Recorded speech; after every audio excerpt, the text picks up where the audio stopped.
আসসালামু আলাইকুম বন্ধুরা, আশা করি আপনারা সবাই ভালো আছেন এবং সুস্থ আছেন। শুধু কালারের দাম, জাস্ট কার্বন কালার, এই জন্য বাইকের প্রাইস এত বেশি। আমি জাস্ট আপনাদের মাঝে দুইটা কালার নিয়ে কথা বলবো। দুইটা কালারের মধ্যে প্রাইসের ব্যবধান কত সেটা আপনারা আজকে জানতে পারবেন। সিলভার R15M বাইকের দাম কত চলতেছে এবং কার্বন ফাইবার R15M বাইকের দাম কত চলতেছে সেটাই আজকের ভিডিওতে আমি বলতেছি। তবে এখনো পর্যন্ত যারা আরমান সারোয়ার ইউটিউব চ্যানেলটি সাবস্ক্রাইব করেন নাই তারা অবশ্যই আরমান সারোয়ার ইউটিউব চ্যানেলটি সাবস্ক্রাইব করে ফেলবেন, যেন পরবর্তী আপডেট নোটিফিকেশন পেয়ে যান। বন্ধুরা, ইয়ামা R15M কিন্তু এখন বিভিন্ন কালার হয়ে গেছে। প্রথম কিন্তু মূলত ছিল সিলভার R15M, এখন মনস্টার R15M, তারপর কার্বন ফাইবার R15M, বিভিন্ন কালার হয়ে গেছে। এখন আমি আজকের ভিডিওতে যে বাইকটি নিয়ে কথা বলতেছি এটা হচ্ছে ব্ল্যাক কার্বন ফাইবার R15M।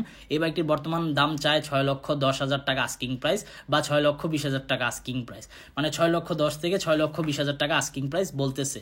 আর যদি আপনি সিলভার R15M বাইক ক্রয় করেন, ওই বাইকটির প্রাইস হচ্ছে 5,60,000 টাকা আস্কিং প্রাইস, তার মানে 60,000 টাকা ব্যবধান কালারের কারণে। আপনি যদি এখন সিলভার কালার R15M বাইকটি ক্রয় করার পর যদি আপনি কার্বন করতে চান, তাহলে বড় জোর হলে কত টাকা খরচ হবে? বেশি হলে আপনার 20-25 হাজার টাকা।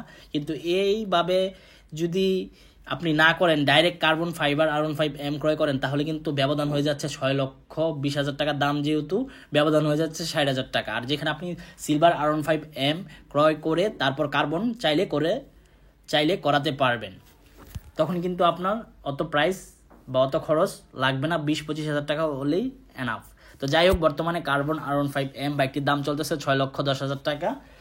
সো যেহেতু 6,10,000 টাকা আস্কিং প্রাইস চলতেছে বা 6,20,000 টাকা আস্কিং প্রাইস, তো আপনারা অবশ্যই 5-6টি শোরুম যাচাই বাছাই করবেন এবং 5-6টি শোরুম যাচাই বাছাই করার পর দামাদামি করে তারপর বাইক ক্রয় করবেন। এই ছিল আজকের ভিডিওর আপডেট ইনফরমেশন। আই হোপ আজকের ভিডিওটি আপনাদের ভালো লাগছে। দেখা হবে ইনশাল্লাহ পরবর্তী ভিডিওতে। সবাইকে অসংখ্য ধন্যবাদ। খুদা হাফেজ।